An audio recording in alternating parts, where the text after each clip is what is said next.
السلام عليكم ورحمة الله وبركاته داوديال halkani waa telefishin qaranka Soomaaliyeed oo si toos ah kaga imaanaya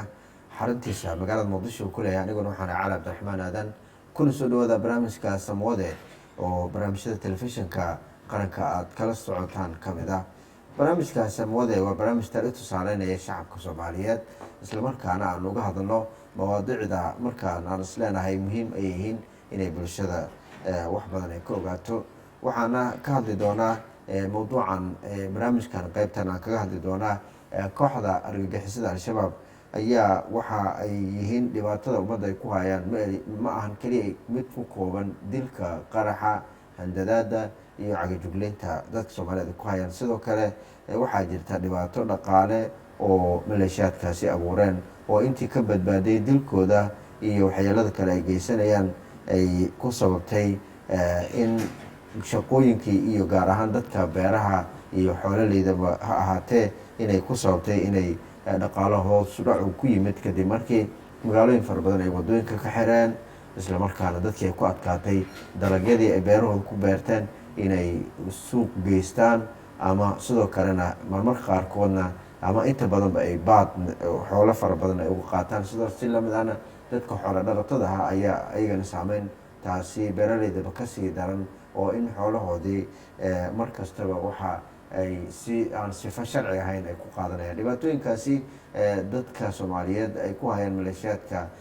argagixisada al-shabaab ha ugu darnaatay inkastoo daacishna ay sidoo kale ay qayb ka tahay laakiin dhibka ugu weyn dadka Soomaaliyeed haysto al-shabaab ay mas'uul ka yihiin mawduucaasi ayaan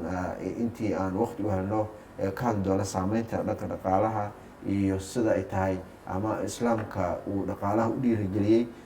ayaan ka hadli doona maadaama maleeshiyaadkaasi ay sheeganayaan inay diin u khidmeeyaan ama diin u adeegaan sida aysan suurtagal u ahayn in islaamka raxmad leh qof sheeganaya haddana inuu ummadda una qabateen dhaqaale iyo inuu hoos u dhac uu ku keeno kobacooda dhanka dhaqaalaha aysan marna suurtagal ahayn ayaan arrintaasi ka hadli doonaa barnaamijka waxaa marti u ah oo aan aada u mahad celinaya waqtigiisa sheekh nuur sheekh cusmaan oo aada taqaanaan oo tacriif badan ka dhan ah marka sidoo kalena barnaamijka intaan ku guda jirno waxaan daawadayaasha ay nagala wadaagi karaan telefoonka ra'yigooda ku aadan mawduucan fikirkooda ayay halkan noogu soo dhiibin karaan oo ay nala wadaagi karaan facebookana dadkii ra'yigooda soo dhiibtay qaar ka mid ah inta aan ka gaarno waan ka jeedin doonaa halkan intaan barnaamij ku guda jirno ugu horeyntii waxaan rabaa anoo ku mahad celinaya sheekh waqtigaaga iyo sidaa nooga ogolaatay marka aan fiirino dhibaatooyinka aan ka sheekeynay aada ay u badan yihiin islaamka marka aan fiirino raxmadiisii iyo naxariista uu xambaarsan yahay iyo sidoo kale sida uu u yahay mid la jaan qaada xilli kastoo nolosha aadanaha markaan fiirino sida uu dhaqaalaha u dhiirigeliyo waxaan rabnaa inaan iftiimino sida ay waxa ay sheeganayaan oo aan saxda ahayn oo iyo ficilkooda haddii aan isbarbar dhigno oo sida islaamku u dhiirigeliyay in dhaqaalaha dad ummadda ay hormariso iyo sida ay tahay ahamiyadda arrinkaasi uu leeyahay waad mahadsan tahay cali cabdiraxmaan horta arrintaas waxaa weeye shareecada islaamku waa wax cad ilaahayna subxaanahu watacaala markii uu koonkan nebi maxamed usoo diray risaaladii nebi maxamed calayhi salaatu salaam u xambaarsanaa ayaaba waxay ahayd in koonkan laga badbaadiyo dulmiga iyo jahliga iyo dhibaatada iyo faqriga iyo dhammaan wixii dhib bini aadamka u keeni karoo dhan in laga zuuliyo xadiid ka mida axaadiida rasuulkeena calayhi salaatu wasalaam oo lagu tilmaamo min qawaacid alislaam islaamka qawaaciddiisa ama asaaskiisa inuu ka mid yahay oo xadiid saxiix oo bukhaari iyo muslim ku qoran nabiga calayhi salatu salaam wuxuu leeyahay laa darara walaa diraara fi lislaam islaamka dhexdiisa isagu addoonku inuu isdhibana kuma jirto inuu dad kalena dhibana kuma jirto qaacidadaas waxaa la yidhaahdaa xadiidkaas markii la sharaxayo waa qaacido guud oo dadka islaamka ah kow inayna horta iyagu dhibba ayna ka samaysanin bal iska dhaafeen nabiga calayhi salatu salaam wuxuu yihi khayru nnaasi anfacahum linnaasi dadka midka ugu khayr badan waa midka dadka anfaca wey sidoo kale dadka midka ugu shar badan waa midka dadka dhiba wey oo dhib u geysta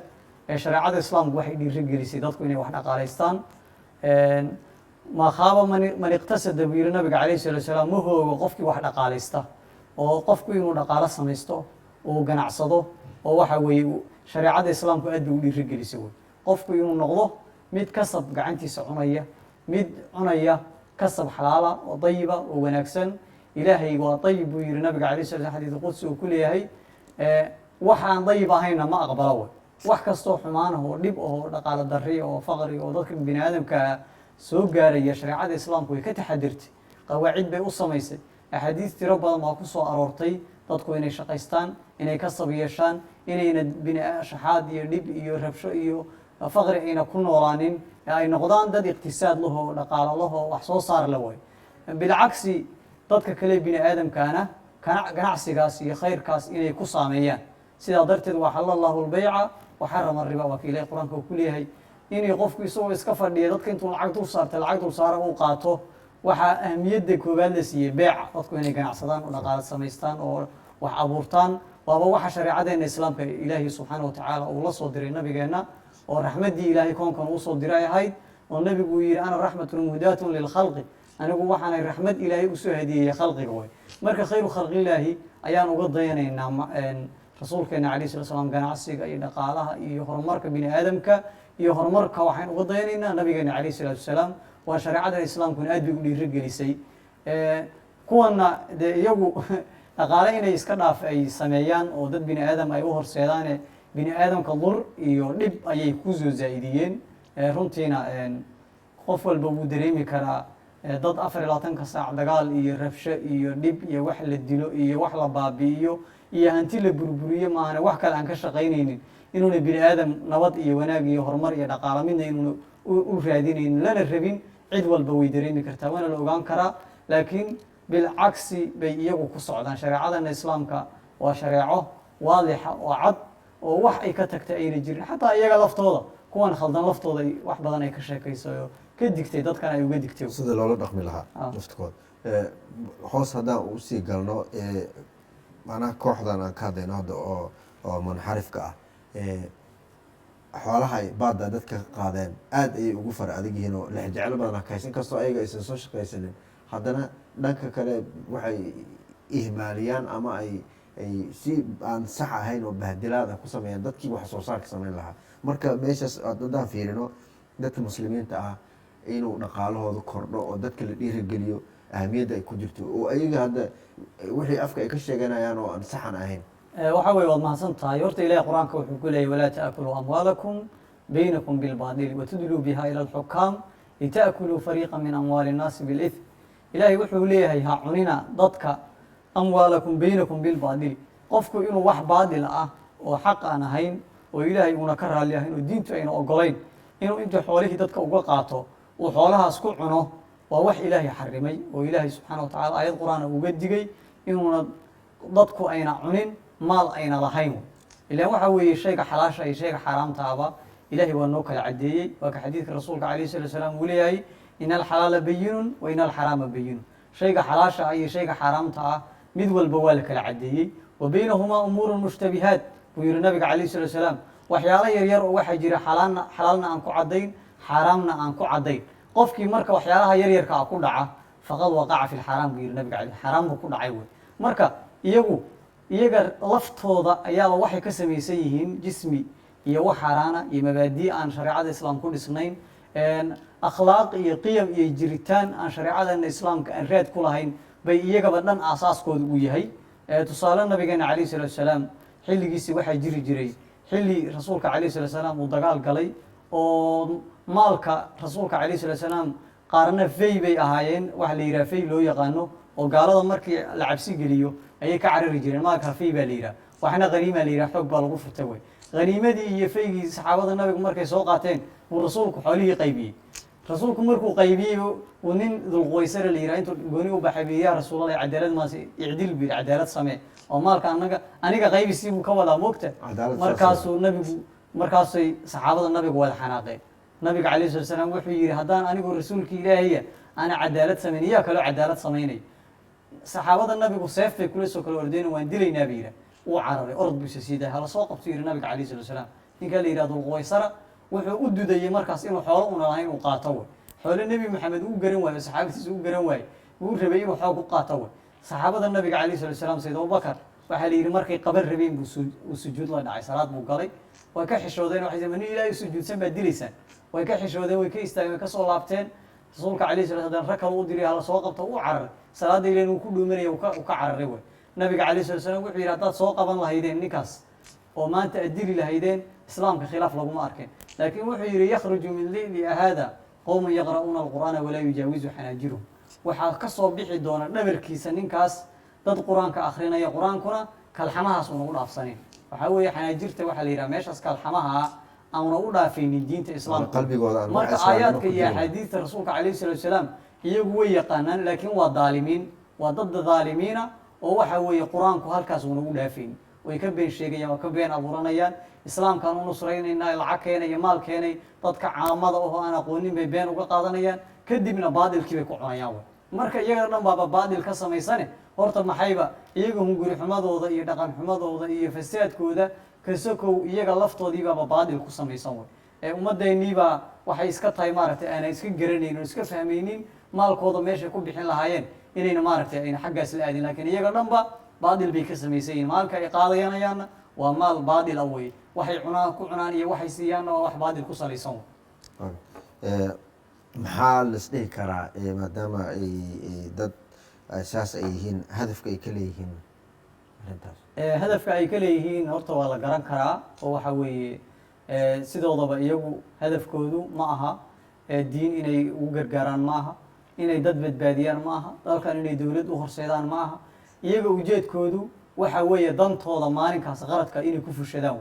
dadkuna nabigeena calayhi salatu wasalaam wuxuu yidhi tacasaa cabdu dirhamin wa diinaar waxaa hoog iyo halaag ku dhacay ninka dirhamka qiimeeya maal iyo lacag iyo adduunyo iyo dad laga gurbiyo keliya un wax un qiimeeyo wey maxaa yeelay haddii la siiyo waa raali noqonaya haddii loo diidana waa caroonaya oo waa dhib macnaa waxa weye uu abuuraya wey marka iyagu waxa weeye dhibkaas iyo fasaadkaas iyo waxa weeye ummaddaas inay dhibaateeyaan keliya un bay hadafkooda u yahay wey laakiin ma doonayaan iyagu horumar hadday horumar doonayaan dee lacagtaas ay ururinayaan meel bay ku kaydin lahayen soo ma waxay dhihi lahaayeen masaalixda guud ee dalku uu leeyahay way dhihi lahaayeen wax loogu qabto wey laakiin iyagu ma arkayaan miyaa la arkaa hadda lacagta ay ururinayaan oo maalin walba la sheegayo inay qaadqaadaan dadka ay ka ururiyaan lama arko wey inkastoo waxa ay qaadayaanba wax sharci darraa uu yahay wuxuu hadduu sharci darro yahayna dee sharci darru ku baxaya isaguna ku baaba'aya marka aan dhanka ka fiirino in sidoo kale hantidii dadka muslimiinta ay leeyihiin in si sharci daraa lagu qaato waa la diiday laakiin in la dayaco oo la fasahaadiyo tusaale ahaan waxaa ka mid ah waxyaabaha ay sameeyaan dhulka beeraha oo kale in xilli webiyada ayagoo ku andacoonaya in ciidamada noo soo gudbaya oo kale in kanaaladii beerihii lagu fataho biyi lagu fasahaadiyo dalagii soo go-i lahaa fasahaadkaas in sidoo kale aada abuurto adoo haddana sheeganaya inaad waxa khayr leh aa wada adhehaysa haddana inaad dadkii masaakiinta beerahoodii aad biyo ku fatahayso oo aad ku qarqiso biyo oo fasahaadkaas aada abuurtay naftigeeda waxa weeye horta taas waa xeelad dagaal baan dhihi karaa oo hadda waxaa ka wanaagsanaan lahayd horta dad qofka hadduu cadow yahay cadow dagaal buu kugula jiraa nabigeena calayhi salatu wasalaam dagaalka markuu ka hadlaya alxarbu khudca buu yidhi nabiga dagaalku waa dhagar wey sida lagu dhagro wey haddii meeshii bundada ahayd oo webiga lagu gudbi lahaa ama waxa weye meeshii kanaalkii laga gudbi lahaa hadday iyagu ku horumaraan oo ciidankeenna iyo dowladdeenu ay uga horumari weydo dee waxay rabaan bay sameynayaan waayo waa mukharibiin waa buqaad waa khawaarij waxa weeye waa dad diinta islaamka aan ka been sheegaya dadka aan u naxaynin dalka u naxaynin inay wax burburiyaan ma ahane dankaa aan lahayn way iyagu ku fikiri maayaan maanta haddaad kanaalkan furtaan dee dadkaas beerahooda ku halaagsameeyaan biyuhu webiyadu maalin walba fatahayo dee roobabku markay da-aan mar walba webiyadu way fatahaan fatahaadaas marka dhibka ay gaarsiinayso iyagu waxay ku fikirayaan keliya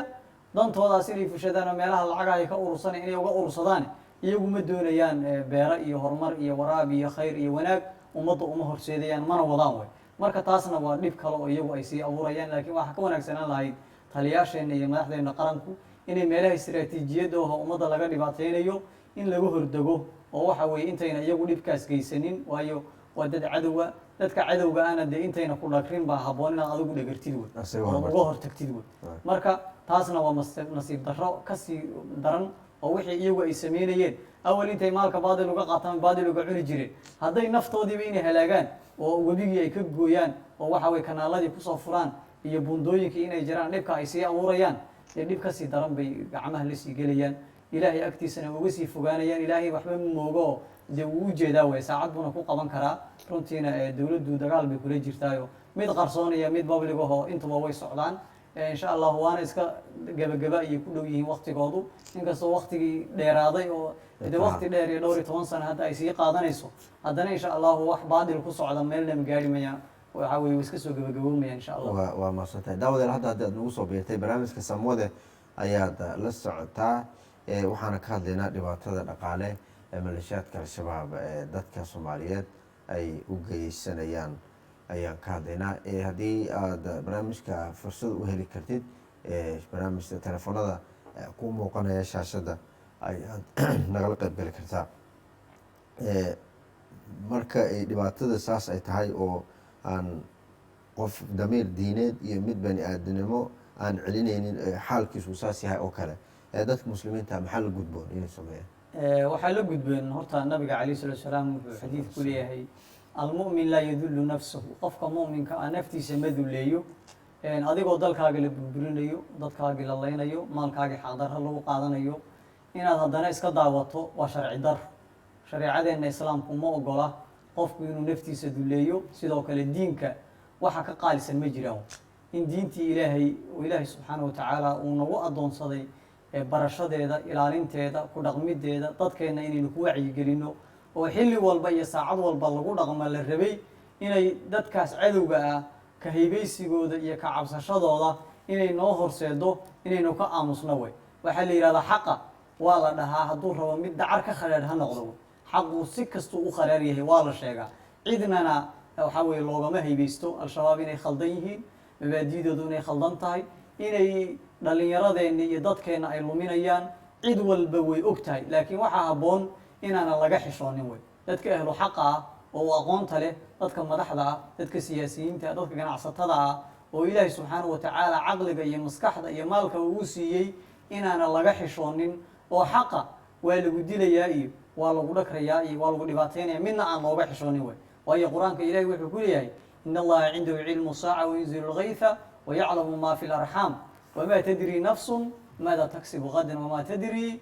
nafsun biayi ardin tamuut nafna ma ogaa la yidhi meeshay ku dhimanayso adiga ma meesha cadowguu joogaad ku dhex dhiman ma meel ka baxsan baad ku dhiman ma gurigaaga dhexdiisaad ku dhiman allahu aclam warasuulu ilahiy rasuulkiisaa og laakiin waxaa habboon adigoo dhiiran oo xaqa sheegaya oo alla ka cabsanaya oo runta ku socda waddadii runta ahayd ku socda oo ka run sheegaya xaqana la jahraya inaad waxaa weeye aada dhimato ayaa habboon al-shabaab baadil bay ku socdaan dadka ay wax u sheegayaan baadil bay ugu sheegayaan kuway wacyigelinayaan baadil bay ku wacyigelinayaan kuway maalka uga qaadanayaan baadil bay uga qaadanayaan maalkii marka insha allahu tacaala ummaddeenu inay ka waasabi doonaan ayaan rajaynaynaa xaqana lala jahri doono nabigeena calayhi salatu wasalaam 3 sano muddo ka badan oo diinka qarsoodi ku waday waxaa la yidhi fasdac bima tu'mar wa acrid can ilmushrikiin war xaqa la jahr baa la yidhi nebi maxamedow maxaa yeelay haddaan xaqa lala jahrin oo lala aamuso dee baadilku waa ku dul soconaya ilaa xaq iyo baadilku mar walba waa loolamayaan wey loolan baa ka dhexeeya marka loolankii xaqa in la sheegaa la rabaa on laga xishoonin xadiid nabigeena calayhi salatu wasalaam wuxuu ku leeyahay idaa daharat ilbidac aw ilfitan wasakata alcaalimu facalayhi lacnat ullahi walmalaa'ikati wannaasi ajmaciin haddii ay bidca soo daahirto bidcadu maxay yihiin waa kuwan khawaarijta oo kale waa buqaad oo kale waa dadka dowladda diidan oo kale waa dadka mar walba hagarta iyo dhibaatada ummadda ku hayoo kale kuwaas khawaarijta oo kale markay soo daahiraan ama fitantu ay soo daahirto wasakata alcaalimu ninka caalimka ehe yaqaanana uu aamuso facalayhi lacnatullaahi walmalaa'ikata lacnad baa ku dhacaysa wey oo mid ilaahiya oo mid malaa'igta mid mu'miniinta ayaa ku dhacaysa wey marka dadka ehlu xaqa ah oo diinta yaqaano oo culimada ah oo cuqaasha waxgaradka ah oo siyaasiyiinta leh inaan laga aamusin waxa baadilkaa wey ee xaqa la sheego mar walbana la guto waajibaadka ilaahay nagu addoonsaday oo waxa weeye in dadka wax la baro in la wacyigeliyo in wax loo sheego wanaagga iyo khayrka la isku booriyo arrintaas oo hadda aad ka dhawaajisay oo ah inay dadka wanaaga iyo isu horseedaan isla markaana in qof dadka aqoonta leh oo sida xadiidka ka dhawaajisay loo baahan yahay. taasna waxay ku iman kartaa in nidaam uu jiro oo dowladnimo iyo kala dambeyn ay jirto. marka sideedaba dhiirigelinta islaamka uu siiyey in nidaamkaasi markastaba uu ahaado kan la ictimaadayo. waxa weeye horta mar walba inagu dowlad baa wadanka ka jirta wey. dowladdaas inkastoo dadkeenu dee dib u dhac weyn uu ku yimid oo muddo badan burbur aynu soo marnay, haddana si kastoy noqoto burburkaas dalka ka dhacay keliya ma ahan goobaha iyo dhulka burburay keliya ma aha, dadka maskaxdoodii iyo hoggaankoodii iyo caqligadoodii maskaxdoodii iyo aqoontoodii mid walba waa dhaawacantay wey. dhaawicii marka waa laga soo kabanaya alxamdulilah. maanta dowlad baa dalka ka jirta wey. dowladdaas dowlad kala bedelaysa, tu kala bedelaysa. inagu hadda intay hadda nimankan argagixisada ay jireen oo dalka ka dagaalamayeen ugu yaraan 3 dowladood way isbedeleen wey. dowladahaas dowlad walba waxaa la rabaa meel bay soo gaarsiisay. dowladda maanta joogta oo dowladdeena oo anagu aan raacsannahay oon ka dambayno, waajibna ay tahay in la adeeco oo la raaco. nabiga calayhi salaatu wasalaam xadiid wuxuu ku leeyahay saxiixa oo bukhaari iyo muslim ay qorayaan, facalaykum bisamci wataaca, inaad is adeecdaan ood isna maqashaan wey.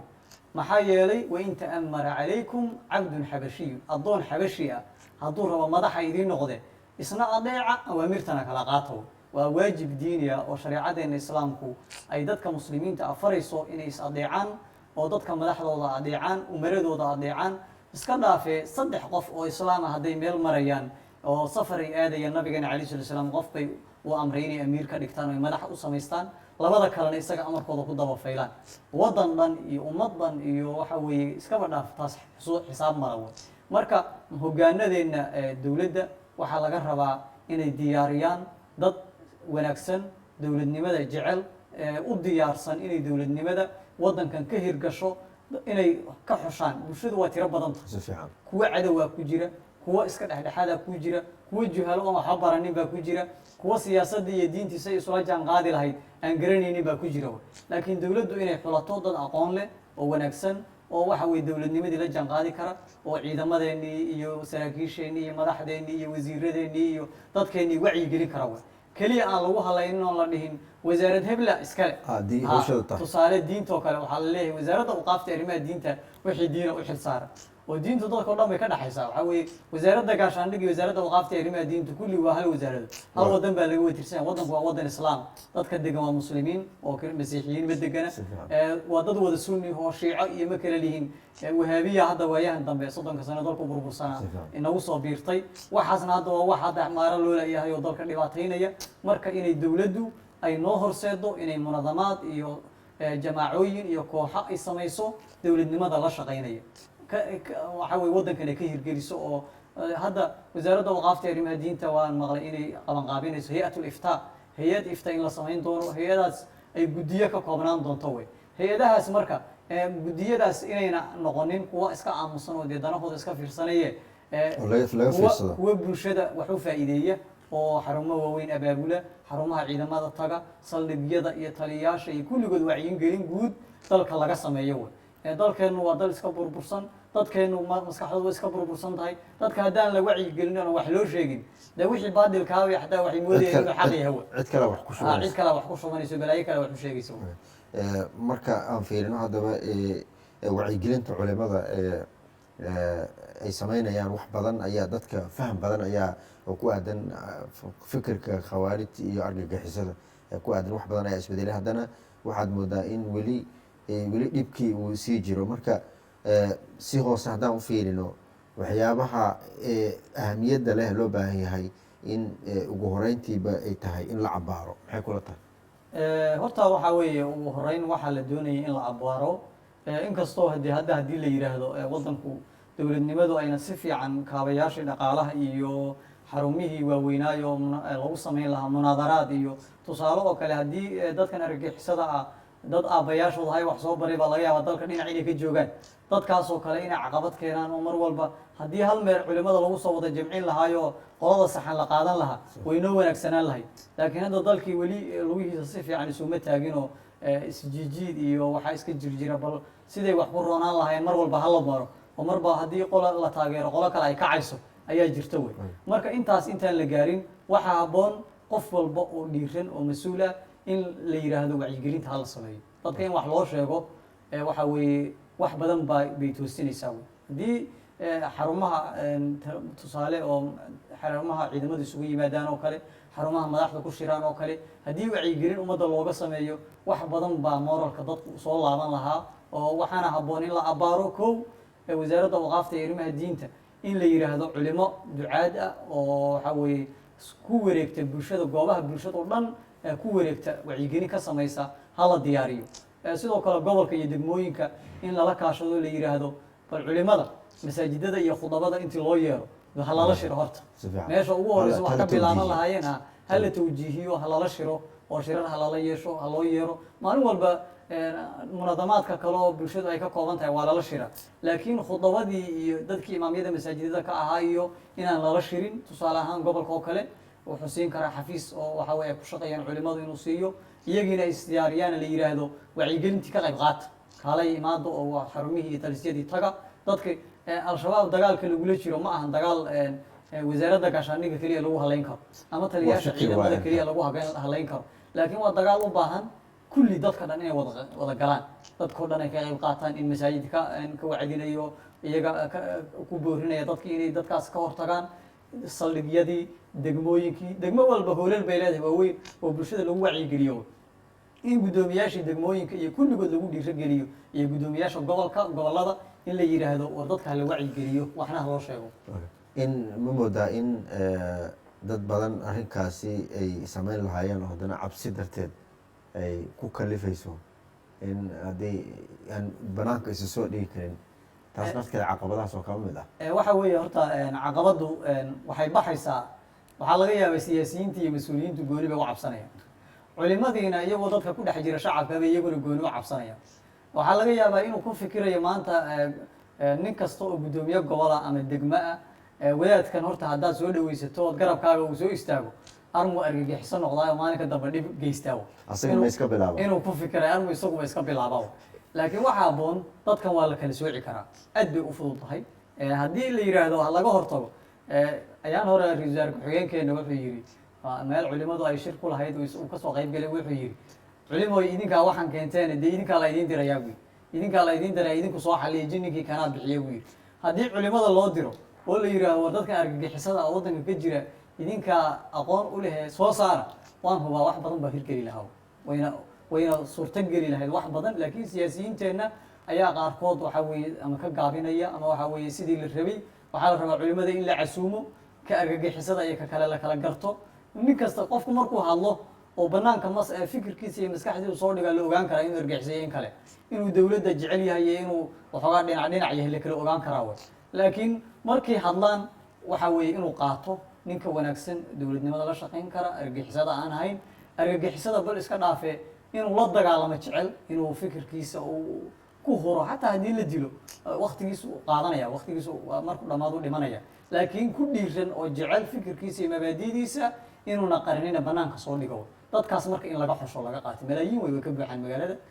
in insha allahu tacaala dowladdu ay ku fikirto dadkaas culimada inay kasoo soocato dadkaas oy la shaqeeyaan dowladdii si dowladdu ay u hirgasho way ugu yaraan haddii dowladdan waktigeedu dhammaado ta kale imaanaysa dee iyadoo abuuran culimad dad dowladda la shaqaynaysa oo wanaagsan oo abuuran inay waxa weye ay uga tagto meesha ula qabsato qaybihii u dambeeyey barnaamijka ayaan soo gaarnay daawadayaal waana nagala qaybgali kartaan barnaamijka waa idin furan yahay telefonada meesha ka muuqanaya ayaad naga soo wici kartaan dadka aan ka hadlayna oo marka la yidhahdo dadka waa kala qaybsanyihin dad ganacsato iyo dhaqaale soo saara dad culimo ah madax ay u qaybsanyihin arrinta aan ka hadlayna caawa waxay ahayd in dhanka saameynta dhanka dhaqaalaha ay ku leeyihiin marka dadka saameyntaasi sida tooska u taabanayso oo ganacsatadii ah oo xoolaleydii ah oo beeraleydii ah naftkooda maxaa la gudboon inay sameeyaan cabsida waa haysaay waxaa la gudboon horta cabsida inay iska daayaan cabsi aan cabsi ilaahay ahayn waa lagu naar mutaystaaba cabsi aan cabsi ilaahay ahayn inaad wax ku bixiso inaad wax ku taageerto inaad wax ku adeecdo inaad ka tanaasulshid baa la rabaa wax walba waxay leeyihiin meel ay ka bilowdaan iyo meel ay ku dhammaadaan nimankan inay dalkan ay ka dhammaanayaan shaki kuma jiro waddankan in laga nadiifinayo oo waddankan ay waxa weye uu ka takhalusayo awoodooda iyo ciidankooda iyo dhaqaalahooda iyo fikirkooda iyo maskaxdoodaba in laga takhalusayo dee waa sida waadix ka wuduuxi shamsi sida qoraxdaas oo ay u caddahay ayay u caddahay wey. marka wax saas isaga cad idinku waktigiina ha ku luminina, maalkiina ha ku luminina. waxaa idinla gudboon ganacsatada iyo dadka saameynta leh, dadka siyaasiyiinta, dadka bulshada hormuudkooda inay u noqdaan oo mar walba ku loolamaan doonaya inay ka tanaasulaan, inay wax cabsida ilaahay aan ahayn inayna qalbigooda gelin. nimankaas waxba kuma yeeli karaan wax ilaahay. nabigeena alayh sala slam wuxuu yihi haddii dadkii hore iyo dadka dambe kulligood lasoo jamciyo oo kulligood ay isku dayaan inay wax ku gaarsiiyaan, kuma gaarsiin karaan ilaa maa kataba allahu laka, wixii ilaahay kuu qoray bese unbaa ku gaaraya wy. sidoo kale hadday isku dayaan inay nacfi ku yeelaan, dee nacfi kuma gaarsiin karaan ilaa maa kataba allahu laka, wixii ilaahay kuu qoray keliya unbaa kugu dhacaya. yaqiin adag aa loo baahan yahay. yaqiin adag marka inaad yeelataan oo ganacsigiina iyo maalkiina iyo meesha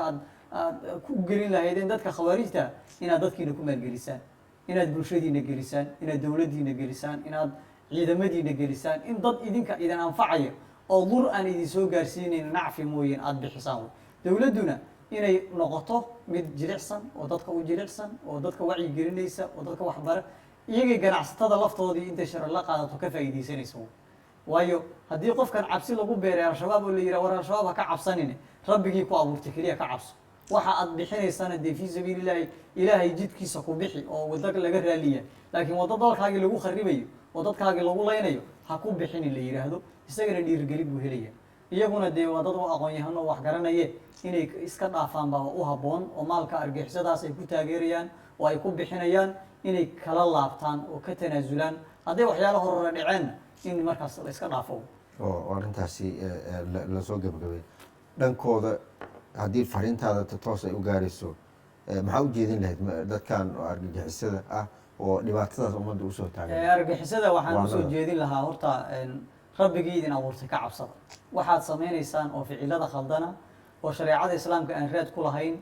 waxaas ilaahay wuu idinkula xisaabtami doonaa, maxkamad baad imaan doontaan. haddii maanta ummadda soomaaliyeed ay idin maxkamad idin soo taagi weydo, dee tii ilaahay baadan ka fursanayni wey. waayo ilaahay baad hortegaysaan. addoon walba rabbigii abuurtay baa meeshiisa waxa weeye uu hortegi doonaa. laysa baynaka wa baynahu turjumaan buu yiri nabiga calayh salatu wasalaam. addoon walba rabbigii buu hortegayaa isagoon isaga iyo rabbigii wax turjumaana u dhexaynin. marka argagixisoy, shabaabow, daacishow, waxayna dhan dad waxaad tihiin ilaahay uu lumiyey, laakiin waxaa idin furan inaad iskaga hadhaan oo ka toobad keentaan. ilaahay waxaan gaalnimo iyo shirki iyo sanamyo loo sujuudo aan ahayn dee waa dhaafaaya. ilaahay uga soo laabta, dalkiina dhibaatada ka daaya, oo dadkiina ha dilina, oo ha qarxinina, oo ha dhibaataynina, oo fikirkii khaldanaa ee waxa weeye aada qaadateen oo laydinku wacyigeliyey maanta inaad ka tanaasushaan. ood ummaddu waxaad noqoteen daa'if shirdima qaliila, qayb yar oo ka mida bulshadii oo qarax iyo dhib iyo rabsho wada way. laakiin ummaddii waa idinka tiro badan tahay, dowladdii waa idinka tiro badan tahay. inta dowladda la shaqaynaysa iyo inta shacabka soomaaliyeed ee qulubtoodu nadiif tahay ayaa waxaa weeye idinka tiro badan. marka dadkiina kusoo dhex noqda dad cusaad ah oo casuwaalidayna oo ehelkoodii iyo qaraabadoodii ka cararay oo hadda hawdka ku wada maqan baa jira wey. waxaa weeye iskaga soo laabta oo iskaga soo baxa. dadkiinii iyo dalkiini iyo dowladdiinii ayaa idiin heelan oo waxaa weeye wax idin baraysa oo aqoon oo waxaa weye jaamacado iyo iskoollo iyo wax walba aada gelaysaane iskaga hara waxaas baanta oo beenta ah oo waxa weye aan waxba ka jirin. aada umahadsan tahay daawadayaalkaasi wuxuu ahaa sheekh nuur sheekh cusmaan oo aada barnaamijka igala qeybgalayay oo sidaad maqlayseen dardaarankaasi u dambeeyey barnaamijkeeni caawan ka hadlaynay ama ku saabsanaaba qeybtan samwade ee dhaqaalaha iyo saameynta argagixisada al-shabaab ee dadka soomaaliyeed ay u geysteen. anigu xali abdiraxmaan ayaa barnaamijka xiriirinta idin joogay. waxaan u mahad celinaya saaxiibada dhanka farsamada inoo joogay. barnaamijka lamida intaan ku kulmi doono waxaan idinkaga tegaynaa daawadayaal. asalaamu calaykum waraxmatullaahi wabarakaatu.